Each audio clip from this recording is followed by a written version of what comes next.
Hello students, welcome to Geopedia.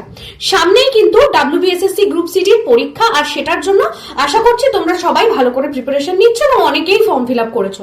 এই পরীক্ষাটা যেহেতু রাজ্য সরকারের, তাই রাজ্য সরকারের বিভিন্ন পরীক্ষায় বারবার করে আসা একটা টপিক কিন্তু এই পরীক্ষার জন্য তোমাদেরকে ভালো করে তৈরি করতে হবে। সেটা কি?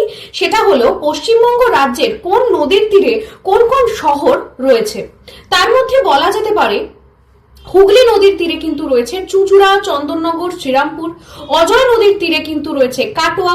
তিস্তা নদীর তীরে রয়েছে জলপাইগুড়ি। তোর্ষা নদীর তীরে কিন্তু রয়েছে কোচবিহার। মহানন্দা নদীর তীরে কিন্তু রয়েছে মালদা, শিলিগুড়ি। আর সিউড়ি রয়েছে কিন্তু ময়ূরাক্ষী নদীর তীরে।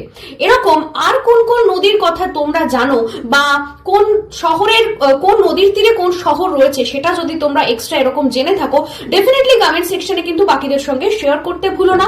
আর এই ধরনের গুরুত্বপূর্ণ তথ্য বা পরীক্ষা সংক্রান্ত প্রশ্ন জানতে হলে কিন্তু জিওপিডিয়া চ্যানেলটাকে সাবস্ক্রাইব করতেই হবে। Thank you.